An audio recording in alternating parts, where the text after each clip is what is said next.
Hi Ritesh, Hi, Shikha. thank you for joining us. So, you bring about 18 years of rich marketing and sales experience, mostly in FMCG. And I also see that you've worked with some leading organizations like Britannia and Tata Motors. Currently, you are the director sales with a giant confectionery company, Mars Wrigley, based out of Gurgaon. So, why don't you start with telling us something about your company and role? Okay. So thanks, Shikha. So, Shikha, I'm the sales director for Mars Wrigley's India.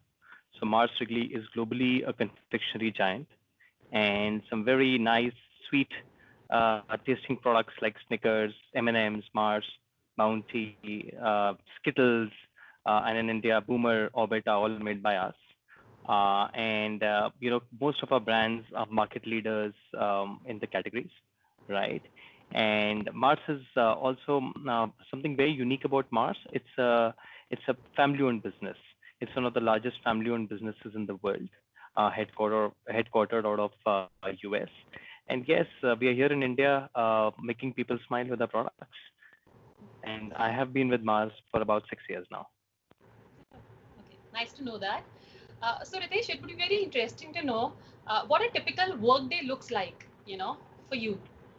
Wow, that's a rather interesting question when you ask a sales guy what a work day looks like. Okay, so sales is all about numbers.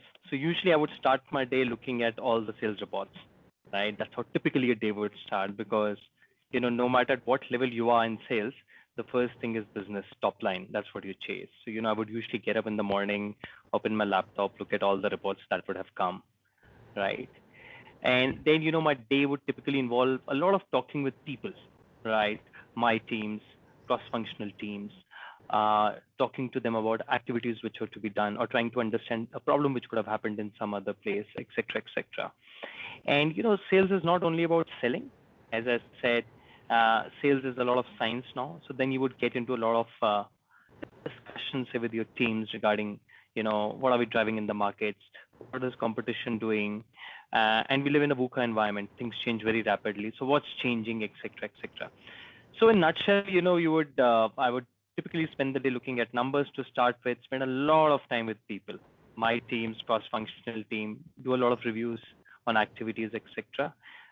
That's how a typical day would look. But let me also add, the day may look very different from beginning of the month versus end of the month. End of the month, the conversations are very different, only about numbers, whereas beginning of the month are very nice, sweet discussions around activities. So yeah, but yes, nutshell numbers, people, cross-functional teams, etc. Okay, all right. So thanks for giving a glimpse into your work day. So Ritesh, can you tell me what are those key professional and personal skills that you think are required to succeed in a role of director sales? So rather than Shikha telling you about director sales, let me talk about sales in general, right?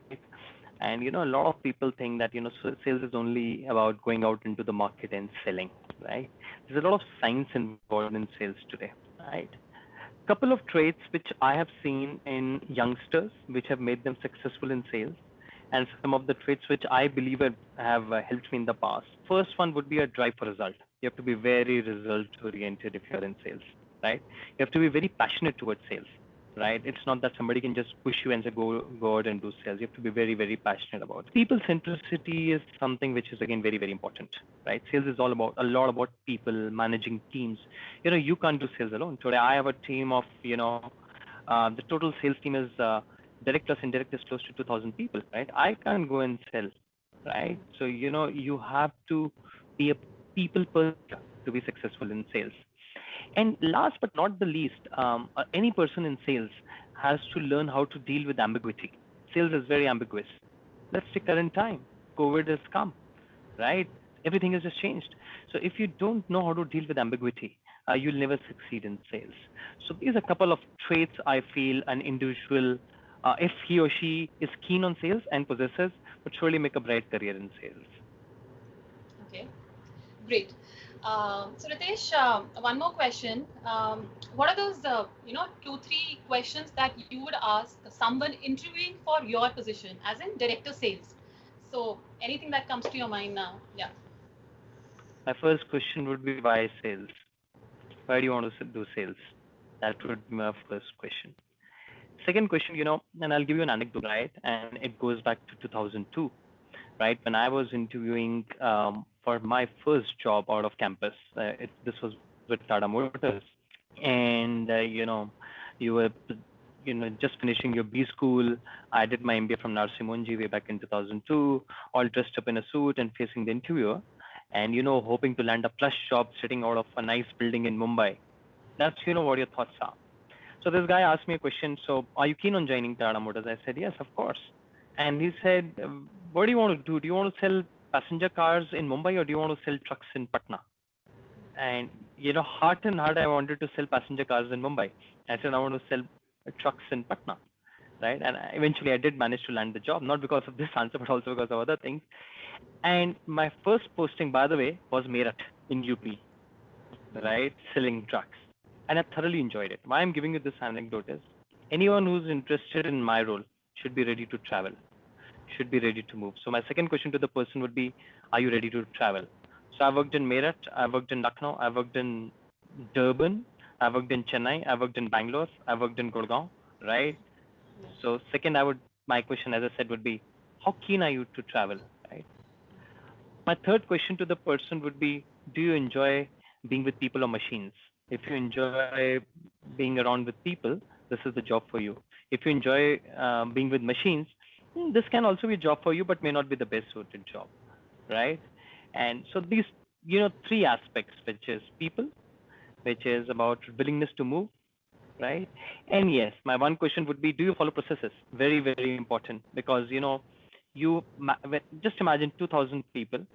India has got more than 10 million stores. If you don't have the right processes, you'll never succeed. So I'll ask this person, how good or how much do you believe in processes? If he says no, then he's in trouble in a role like this. So that would be my questions to the person. All right. Last question for you, Ritesh. And this is about a topic that I think none of us can escape from easily. One is, what are the current trends in your industry and how do you see this current healthcare crisis impacting your organization or industry in general? And that's perhaps the most relevant question. And let me start by saying I can give you an answer on what I feel, but things are so rapidly changing that tomorrow could be another day, right?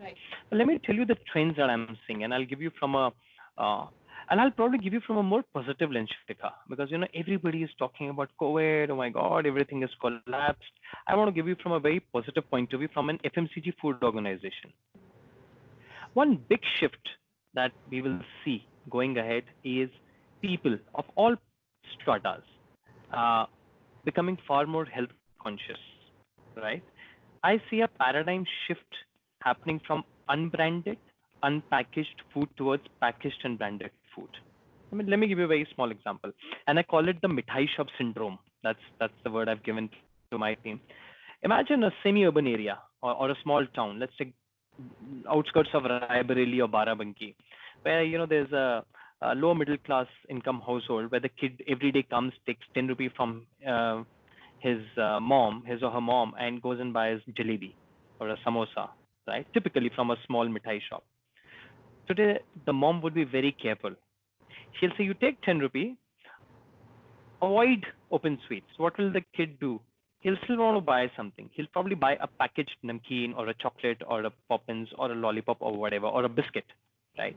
So you'll see a big shift happening from unbranded to branded, which will aid the industry. That's number one. Number two, you'll eat more at home. When you eat more at home, you try different things. So people will start trying different things in the food space, right? Which will help the industry. The third shift which I see happening is a pent up in rural demand. While we see, the migrant labor is working, but you also see the rural population increasing, and at the same time, the government doing a lot for rural. So, Manrega is back into action. There's a minimum support price for agriculture. So your rural disposable income is going to increase. Thereby, consumption is going to increase. So I see personally a lot of positive trends. Yes, consumer preferences will change, but I see the FMCG food industry will actually see a zoom up in coming times. So that would be my answer to it. All right. So thank you once again, Ritesh, for talking to us.